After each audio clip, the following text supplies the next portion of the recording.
Jesus Christ, he cried. Be careful where you stand, I said, gesturing to the piles of old tissues and tied-up plastic bags, their contents leaking carelessly over the floor. Jack nudged one of the sodden lumps with his foot before looking to me for confirmation. Diapers, I said. Why? He asked. Nature called? I shrugged. What happened to this poor guy? I pointed to the legs. A trypophobe's nightmare. A pen had been used to punch holes in the fleshy muscle of his thighs. There could have been 1,000 holes in each leg, enough to render a sponge-like effect. They were clean the closer you got to his crotch, and so gangrenous by the knee I was surprised nothing had fallen off. Any idea who did this to him? Jack asked. Him, probably. He's still holding the pen. My partner checked and quickly looked away with a grimace. Could someone have made him? Gun against the head, that kind of thing? Why not? I said. But there's nothing to say there was anyone else here. Besides, there's worse hanging around. I'd stay away from the kitchen if you ever want to look at a microwave the same way. And those diapers have all sorts of funny stuff in them. Nearly got pricked by a needle earlier. All of it suggests self-inflicted injuries. I think that if someone made him do this, it was through the computer. He lived on it. Few years ago he dropped out of college to stream some game, got caught up in crypto investing and then lost so much money his parents had to remortgage. Eventually, his downward spiral led him here. The apartment was one room, and too small to even be called a studio. It was a run-down shithole with peeling wallpaper and a sagging ceiling. I understood very little of that explanation, Jack said. But I think I got the gist. He lost out, went recluse? I nodded. Fancied himself some kind of mathematician, I think. I flipped through one of the kids' notebooks. $1 equals 38 seconds, I muttered. Whatever that fucking means. So was he nuts? Or was he coerced? He asked. Maybe both, I said. But you gotta figure he was in that chair for a reason. The caller, his sister, by the way, said it all started after he got into something new about a year ago. A package from a friend he'd been excited for. I'm guessing it's got something to do with this. I bent down to the tower and pulled out an off-white USB. The screen immediately turned black. Ha, Jack grunted, and I could see that he was perking up a little now that we had a lead. What's on the drive? Let's find out. They weren't happy but they did it, they made a copy, I said, placing 2 cups of coffee down on Jack's desk. They said it was a silicon brick. No firmware. No OS. And when they cracked it open they complained it was full of wires that connected to nothing, and it was all riddled with bits of soldered metal made into random shapes. You should have seen their faces when they put it back together, plugged it in, and the forensic program just sprung to life and started copying. They looked spooked. Well, it was plugged in at the scene and doing something, Jack said. Something important must be on it. Hopefully they'll find where it came from. They've got the original, but this copy, I held up a new drive, is ours to take. Without asking I spun Jack's laptop around, made a point of closing his 38 open tabs, and plugged the drive in. Some of those pages were research, Jack said, hiding his smile with a quick sip of coffee. I was about to say something, some minor upkeep of this running joke we'd been sharing for years, when the computer beeped and reset with a startling thunk. You could hear the hard drive go dead with a little click, and then after a few seconds the screen came to life. Writ coin each letter was typed out one at a time, the font huge and green like a bad vision of the future from the 80s. After a few seconds the words were erased and something new was written. Let your wealth be writ upon your flesh, and then again, on a new screen. Enter bank details below. There were several underlined spaces asking for input, and I noticed they were just enough for a bank account. I'll get a card from forensics, I said. Something that scammers. Aw, fuck that, Jack said, grabbing the laptop and typing away with one finger on each hand. Anyone wants to ruin my credit score, they're free to try. He punched in his details and, after a few seconds of tiny whirring motors, something new flashed up on the screen. 1914.45 inches. Well, Jack cried, genuinely surprised. That's my balance. I checked it this morning and there it is. Start of the First World War, with the end of the Second for change. They shouldn't be able to get that from an account number, I said. Maybe it's just a coincidence. Jack looked at me like I was an idiot. Ain't no coincidence. I've been hacked. He said that last word like it was both dirty and hilarious. I've heard what people can do on the internet, stealing identities. So, now what? He asked. They gonna drain my account and use it to retire early? I heard there are some real nice super yachts going for just under $2 grand. I tapped the keyboard. Nothing happened. I don't know, I said. I don't know what's next. Jack scratched his head and reached over for his coffee. He took a sip and we were both surprised when the screen changed. 1911.72 inches, it just went up, he cried. I saw, I said. But I don't understand. It's, what, free money? Maybe it's a crypto mining thing? I asked. Hijacks the computer, uses it to mine and then deposits a small fee back into the user's account? Like another language, Jack mused as he took another sip of his coffee. Once again, the number went up again. 1911.96. Wordlessly, I slid my glass of water over and he took a sip. Nothing changed. He tried the coffee once more, wincing at the heat, and there it was, the number jumped up again. Jack realized first. He always was a little better at seeing things through another's eyes. Without saying another word, he held his hand over the cheap linoleum floor and slowly poured what was left of the coffee over his skin. He hissed at first, but through sheer will kept his hand there until the last dregs of coffee had drained. Before I could shout at him, he nodded towards the screen. 1913.03, it's pain, he said, drying his hand on his shirt. The balance increases with pain. That's why he was hurting himself so bad. Every poke with that pen was another deposit. You need to go to forensics ASAP and get them to check the kid's account, and then mine. I want to know if something's actually being deposited. It'd be a fucker of a joke if it turned out this was just numbers on a screen. Huh, Chris said, staring at the screen as Jack plucked a hair and the tally went up. Will you look at that? It had been an arduous few hours convincing the computer forensics guy we weren't messing with him. Bank statements were pulled out for both Jack and our victim, and we formatted 3 whole laptops before he was finally willing to even consider that the stick was the real deal. Jack accepted the premise the easiest because he knew the least. All computers were magical to him. I knew enough to be skeptical, but Chris, our resident expert, was completely baffled by the whole thing. I just don't understand where it's coming from, he said. We've got accountants on that, I replied. But why? He cried. Let's accept the cash is there. It's real. Why would anyone pay for what? Pain? Maybe it's like proof of work, right? I asked, leveraging my night's research into crypto in the hope of offering some insight. Maybe they don't want computational work to prove the new blockchain is authentic.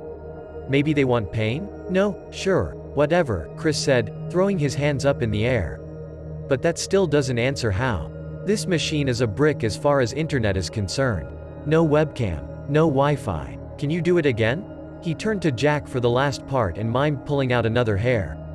I don't have an unlimited supply, Jack groaned before yanking an eyebrow hair free.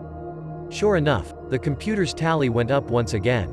Chris stared at the screen for so long that Jack wandered off and began poking at the vivisected computers that lay all around us. All right guys, Chris said, suddenly sounding unusually helpful. Leave it with me. I'll have to see what I can dig up. Something inside me tensed up at Chris's suggestion. I wanted to instinctively say he couldn't have it, but that was ridiculous. How could he help without keeping hold of it for at least a few days? One look from Jack told me he hadn't registered anything strange about the request, so I decided to just let it go. We'll leave you to it, Jack said. See ya, Chris. But Chris didn't even look at us as we left. He was already wheeling the USB drive from one laptop to another while muttering quietly to himself. What's eating you? Jack asked as we waited in the elevator. Did you know Chris gets migraines? I asked. What of it? I don't know, I shrugged. But he gets them damn near daily. Spends hours each night in pain. Huh, you don't think? I asked. I doubt it, Jack replied. Chris is a smart guy. Long way from poking holes in his leg and jury-rigging his microwave to cook with the door open. Yeah, but sometimes the darkest pits have gentle slopes. That gamer kid, I reckon he started off small before he got all creative? Yeah, I nodded. Creative. I couldn't escape that feeling of dread building up in my gut. What if Chris started out just letting his migraines do the heavy lifting? That'd be something. Hell, it'd be a force for good. Guy was in pain anyway, might as well make money. But the payouts were small. Anyone could see that. That kid hadn't earned billions. He'd sold his health and his sanity for what seemed like a pittance in comparison to the suffering he went through. And yet the potential of earning cash for pain, the idea stayed with you. Every ache in your gut and every twinge in your spine could have a dollar value attached to it, and who wouldn't want that? I knew I would. But would the average person just sit back and let it just tick upwards day to day, content to live on whatever meager payout it threw their way? I told myself that's what I'd do. I'd be smart. But I also knew you could go through a lot of pain and heal up just fine. Wouldn't it be better to take some time and figure out what the USB stick really wanted? Once you knew what sorta injuries gave the biggest payout, then you could plan a safe way to make as much money as the body could physically handle. And it was probably that kind of thinking that led that kid to start experimenting with sharp things. He hadn't even made a withdrawal. He just kept letting the money pile up. Something about that struck me as truly insane. I could tell the implications hadn't completely escaped Jack because he pursed his lips for a few seconds and finally offered an opinion. Remind me to check up on him tomorrow. It's mine. A gunshot rang out and everyone ducked around the barricade. Even the paramedic being wheeled into an ambulance flinched and he was doped up on painkillers. He'd been shot just 15 minutes ago, but he was still a lucky man. Whoever was up there had fired blindly around a corner and clipped his leg. Could have easily been a lot worse. Above us, a pale-looking head stuck out of the window and screamed, "It's mine. It's mine. My flesh. It's written on my flesh." I noticed Jack's hand on his holster. He'd never fire, of course. Way too dangerous. But damn if it wasn't tempting. That ratty-looking bastard had spent the last few hours taking pot shots at cops and doctors after wounding the first response team. They'd been on their way up there, reporting to neighbors complaints of a missing person and an awful smell, when he first opened fire on the very people supposed to help him. "Any news on the infrared?" Jack asked. I looked towards the special response team. A large man in a black visor gave me a thumbs up. "He's alone," I said. "No hostages. They want to take the shot. I'd like it if we could keep him alive. Could they disarm him?" "How the fuck are they gonna do that?" I asked, but before Jack could reply the officers around us began to cry out and our attention was back on the shooter above. "Didn't take him for a jumper," Jack said as we watched his skinny torso wriggle its way out of the tight confines of the open window. "You think it's like the last one?" I asked as I gestured with one hand for the cleanup crews to get ready. "He's been yammering on about wealth written on flesh." "I don't know," he said. "Can't really get a payout if you're dead. Just doesn't make any kind of say." The perp finally pushed himself past the point of no return and his body entered freefall. My memories of it, in hindsight, are turgid and stuffed with too much detail. I can close my eyes, even now, and imagine the look on his face and the neon lights of our patrol cars flashing against his back, none of which I would have been able to actually see. Still, the memory is very ingrained in my mind and I suspect most of the vital and lively details have been layered on fresh with each new recollection. What I do remember for sure is thinking to myself, what the fuck is in his mouth? Half a second later, I found out. It was a bit of rope that he'd been slowly feeding himself for a few days. I don't know how that works exactly, but the techs assured me it's something the body can easily do. Bit of training with your gag reflex and just about anything can pass your gullet. And then, if it's long enough, it goes right out the other end. It was that end he'd tied to the fridge just before he jumped. "How are they?" Jack asked, and it was a grave sign of how bad things were that he, of all people, would be asking after the cleanup crew. "Angry," I said. "Not, like, angry. Just, not very happy." Jack walked over to the window and looked outside. "Yeah, I get that," he said. "Anything off the doctors looking at the guy?" Yeah," I replied. "Confusion, for sure. No postmortem, obviously, although they're adamant it's coming. Guy can't possibly survive those injuries for much longer. Still, they did as we asked and looked for prior injuries. We've got what looks like a lot of broken bones, many partially healed.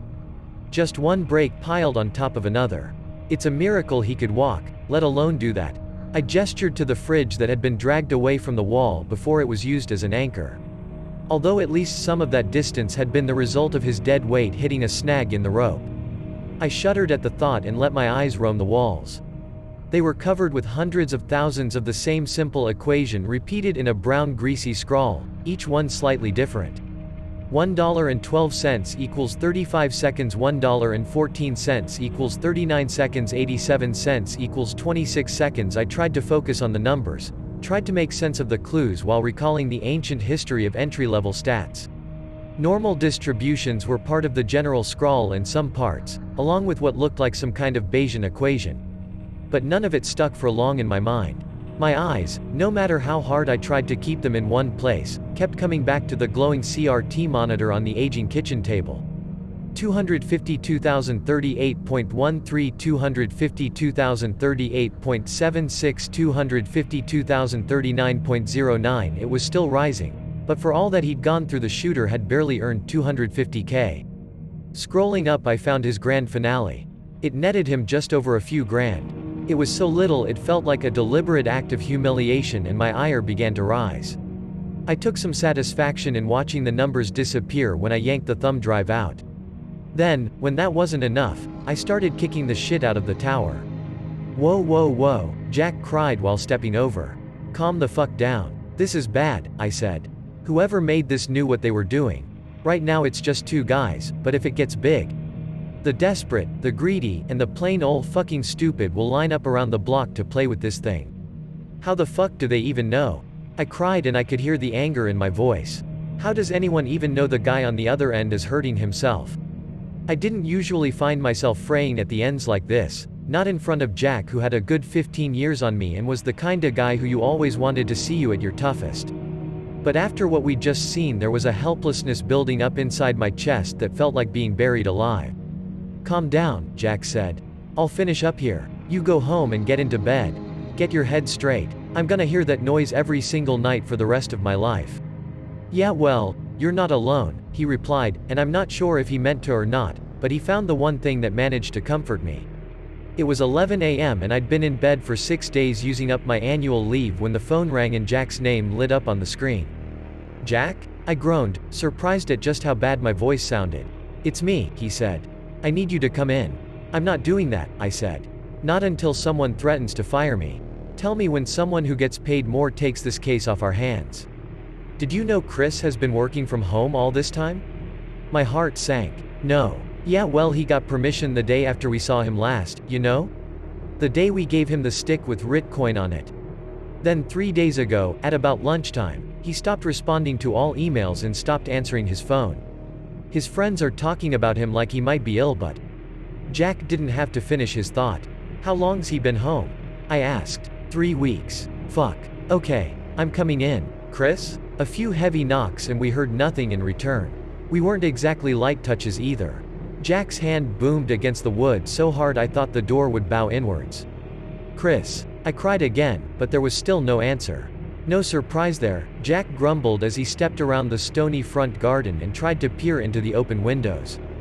Who's he live with? Parents, I said. Originally, anyway. They passed away a few years ago, so I'd have to guess the place is all his now. No wife? Nope. I shook my head. Doesn't look like there's anyone else living in there, Jack replied, stepping back from the grimy pane. Back way in? Let's look, I answered while moving towards a rusted side gate that led to a small and stony garden. Surrounding the house were decrepit apartment blocks that towered above, lending the garden a feeling of urban mysticism. Like this one overgrown patch of brambles and greenery was the city's dirty little secret. We soon found a concrete flight of stairs that led down to a cellar door, the steps covered in old broken bottles tossed from up high, probably by some jealous neighbors. Jack and I kicked them aside as we descended to find the door open. Jack, I said as we took our first steps inside. The basement was quiet and filled with old junk, curtains drawn across most of it to try and hide as much as possible from prying eyes. Slowly, we made our way through it while my heart took to tap dancing in my chest. When are we going to go to someone else with this? With what? The case. Oh, he grunted. We'll have to see. Maybe it goes big, viral, like you said. In which case we won't have to do a damn thing. It'll be out of our hands in no time. But so far, these guys, they've all had some kinda connection. Prints show those 2 drives were handled by the same person at some point. I was working on IDing them when I heard the news. Maybe whoever left those prints, maybe they're the source. If so, we could stop it before it gets bad. I couldn't do it. The voice was startling enough that I went for a gun I didn't have. God bless Jack, he hadn't let me come armed. I hated to be someone he couldn't count on, but it turned out to be the right choice because I would have fired into the source of that voice without hesitation. It was one of those Microsoft SAM jobs, robotic enough to almost be funny, but loud enough it damn near made me shit my pants when I first heard it. What the fuck? I muttered. Nick, Jack, I hope you find this, the voice said without intonation. At this stage Jack drew his gun, albeit in a safer and more sensible way than I could have, and he stalked quietly over to a small nook covered with a red curtain. He peeked inside and let out a soul-draining sigh. Slowly, he pulled the curtain aside for me to see. We found our head of computer forensics slumped in a desk chair, facing two screens. One was a text document, the other was Ritcoin. A muddy splash of brown and red across one of Chris's shoulders spoke of a fatal bleed-out, one that must have occurred days before. It soaked his clothes, the chair, and the floor, draining him so thoroughly he looked like something dragged out of a lake. I had to assume it was rigor mortis that kept him upright, but his pose was unnervingly natural. The robotic voice spoke up once more. "I'm on borrowed time," it said. "It's the text file," I said, pointing to the other screen. "A note, set to read out loud. A letter, I think. It must be on loop." I miscalculated. Jack bent down and picked up a kitchen knife covered in rusty blood. "Suicide?" he asked me. "I have wanted to die for so very long," the voice said, almost in answer to Jack's question. But I was scared. When I saw Ritcoin I thought the money might balance out the pain. I left instructions for it all to go to charity. If my death could help people, I thought it would make it easier. I have tried before but never could go through with it. I always thought of the bad I'd be leaving behind. I thought Ritcoin would change it. Make it easier knowing some good would come of my suffering. At first I tried pills. But it did not work. So I took more and it still did not work. I tried to hang myself but I stayed there, alive, for 2 days before the light fixture broke. I tried my wrists. I tried electrocution. In the end I used the knife. I thought it would be definitive, opening my neck up ear to ear. I was wrong. I have been bleeding out for 2 days and am still not dead. Something is slowing it down. And the numbers keep rising. I am alive even as my body shuts down. Soon I will have no blood, no oxygen to work the cells to move my muscles. I hope that will be the end, but if it was so simple I should have died days ago. At least I have had time to think. And I have a theory. Ritcoin, I think the money is secondary. It is just a way to get you started. I had been stood, rooted to the spot, as the weight of Chris's words sank in. He had killed himself and we'd given him the tool that pushed him past the threshold. The thought of it all left me dazed. Even Jack, not a man often given to flights of sympathy, was shocked into silence by the thought of this man's death. "It is giving us time," the voice continued. "Pain in exchange for time added onto your life. The money is just a lure. The real payout is time. The worse the pain, the longer you'll get added onto your life. And if you hurt yourself bad enough the pay becomes self-sustaining even as the injury kills you. More suffering means more time. More time means more suffering. My only hope is that if the program is interrupted, the cycle can be stopped. If you find me, Nick or Jack, or anyone, please pull the drive. I'm still aware, somehow. I should have died days ago but I can see the numbers still going up bit by bit. In the end, I think it will leave me in here, stuck in a rotting shell. Whatever this thing harvests, it isn't just physical pain. It's leading to something darker. I think something is out there and it is." The document ended, the final statement left unfinished. Both Jack and I looked at the Ritcoin screen. "You don't think he's actually in there, do you?" I asked. Somehow, the tally was still increasing. Without saying another word Jack bent down and pulled the drive out with an angry grunt. Just like that the monitor went dark and a heavy silence filled the cellar. I don't know exactly what prompted the following. Maybe it was a shift in temperature caused by us opening the door, or maybe just a buildup of gases, but as soon as the clicking of the computer had stopped, Chris's body fell forward out of the chair. He hit the keyboard face first and there was a blurt of computerized consonants spoken before his body awkwardly gave into gravity and landed on the floor with a wet thud. Jack dropped the drive and stamped it into pieces on the floor. "Tell me he wasn't still in there?" I cried. That all that shit about having extra time was just his brain running out of oxygen and he was rambling? It was gases, or some post-mortem twitch or some shit. "Just a coincidence he fell," he replied, but I don't think even he believed that. Maybe he had or hadn't realized at this point, but it was firmly in my mind that the jumper we'd seen just a week before had died in hospital hours later while we were still in his apartment. Had that happened at the same I'd pulled the USB drive? I told myself it was impossible, but everything we'd seen so far was impossible. "Call this in," he said. "We've got work to do. They should have burned this place down years ago." The evergreen high-rise was notorious for its squatters. It was a place where a certain kind of person went. and the city preferred them behind closed doors rather than out on the very public and visible streets. Before being condemned, the people who lived there were tenants. Now they were called squatters. To Jack and I, the evergreen high-rise was the hiding place of our supposed distributor. It had taken days to get an ID due to the partial print match, only to find out the owner's listed address was no longer accurate. After that, we had to work our usual contacts and informants, and they helped, but they could only get so far. Rumors and hearsay was what we had to go with, leading to a list of several squalid shitholes we'd been forced to traipse through one by one. Evergreen was by far the worst.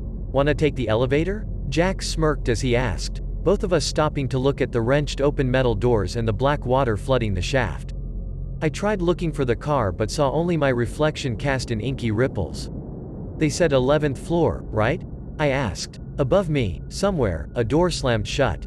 We both waited for sounds of footsteps, but none came.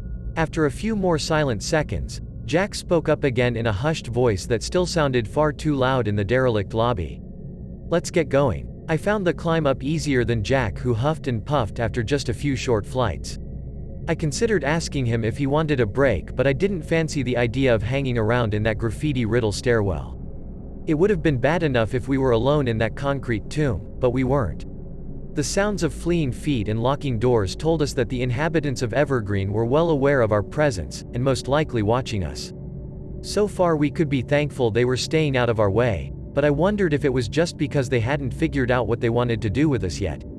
When we reached our floor, we both waited by the open door for any signs of an ambush before venturing into the dark, torches raised.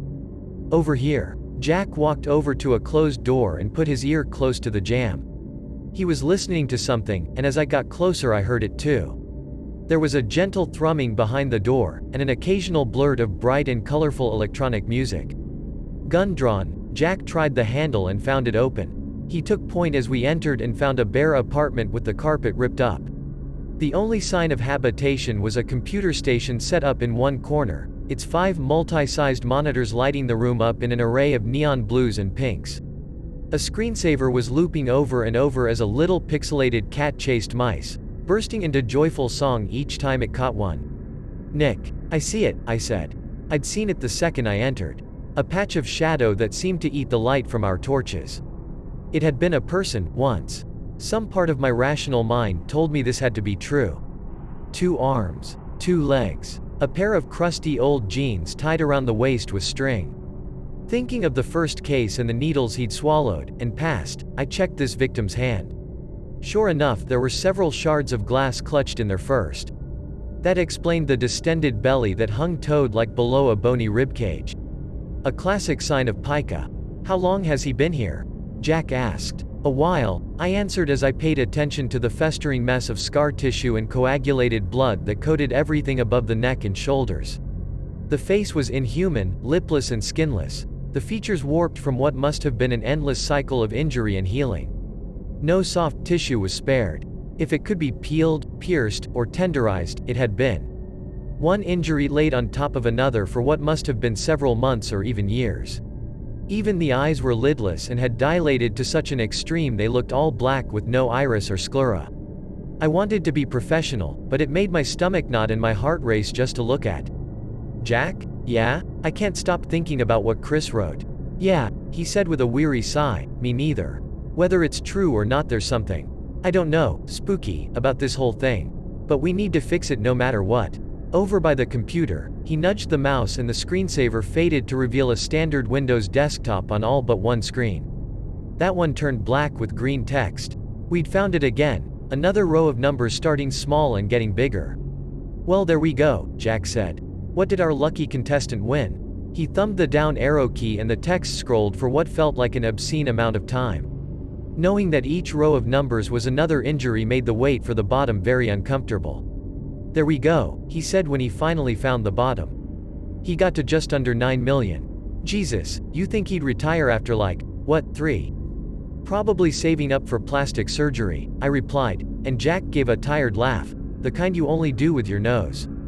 8,879,332.79 the screen read. And then, soundlessly, it ticked over again. 8,879,335.26 Jack's hand reached for his gun. 8,879,338.95. I nearly said something but stopped myself.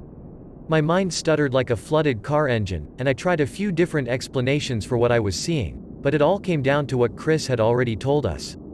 The tally was rising because whoever was on that floor, they were somehow still in pain. Quietly, we both waited for some sign of life. When it finally happened, it was fast, lightning fast. Whoever or whatever it was lunged for us with childish giggles that left no doubt as to this thing's state of mind. It wanted to hurt us. Broken legs trailed behind it as it shuffled forward in a blaze of shaking lights and terrified cries that I would later realize were mine. The sight of that thing coming at us froze me to the spot, but Jack stepped up. Gun drawn, he aimed and fired, and fired, and fired and fired, before it could close even half the distance. When the gunshots finally stopped, it came as a relief. All motion and sound ceased as if the normality of gunpowder cancelled out the madness we were seeing. Lead and fire versus pain and greed. Jack and I were left standing there in breathless quiet. The tension was so immense that when it finally broke, it did so with a chuckle, and it was Jack who went first. "Guess he wasn't dead," he said after a nervous laugh. "But he is now. And how couldn't he be?" Half the monster's skull had been pulverized. Its head looked more like a houseplant than it did a piece of human anatomy. Just like that, all notion of extended lives were washed away, and I felt as if an enormous weight had been taken away. "Yeah," I laughed with him. "Maybe I've just let this one get to me." All said and done, that bullet did the trick. "He isn't Getty." The creature sat up. Slowly, its flower bulb head turned towards us, and it spoke. "Would you like to live forever?" It hissed, its words shaped by flaps of skin and muscle that I'm not sure ever began their life as part of the mouth. Jack lifted his gun, but I stopped him. "The computer," I whispered. "You can skirt oblivion," it tittered. "You do not have to wait to see hell to start paying your dues." "Shoot the fucking computer," I hissed at Jack. "No need." The thing held out its hand as a gesture to stop us.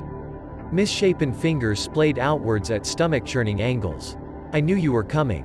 There is not a soul in this building who hasn't shared in this gift. Do you think you would have made it this far if I hadn't wanted you to? So take the drive and know that the promise of an extended life is real." Am I not proof enough? The creature used a hand to flick back a strand of something that had fallen across the few inches of meat and bone that remained above its jawline.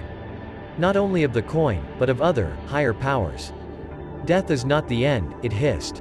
"And you can hold it back, for a little while, and earn the amusement of what waits to collect us on the other side." "That sounds like a bad fucking deal," I said as I ran towards the computer and pulled the stick. Only when I turned back, the monster was still sat there, and somehow, even without a face or most of a head, I could tell it was smiling. "Mine is elsewhere," it giggled. "I told you. That one is meant for you, detectives." I turned to the screen and saw it hadn't changed. Frustrated, I kicked the computer and found out it was a decoy. Just an old tower with nothing inside. The monitors must have been wired up to something else. With more time, I could have found it, but with every fiber in my body begging me to leave, there was no chance I was going to stick around just to ferret that thing out. "But you are right," it cooed. "It is a bad deal. But take it from someone who knows what is on the other side. I advise you to suffer now and delay the next world. Take your time and think up novel torments. Nothing you come up with will compare to an eternity spent with them." Carefully, it dragged itself across the floor to give us access to the door. "But they do so enjoy watching us try." Outside, sat on the hood of our car, Jack and I smoked. "Whatever's up there," I said while pointing to the high rise. "Did you believe anything it said?" It painted a pretty grim picture of the afterlife. "I don't know," he replied. "Nothing else, just another puff of smoke." "What do you want to do now?" I asked. "That thing, its legs they were out of action," I told him. Disgruntled, he stood up and walked to the back of the car. When he came back, he was speaking. "How easy do you think those stairs would be for it? Let's say, if it was in a hurry." "I don't know," I shrugged. "Not easy at all." I finally saw what Jack had fetched from his trunk, and despite everything, I smiled. It was a gas can and a box of matches. "Let's see how they cope when all their computers are melted plastic."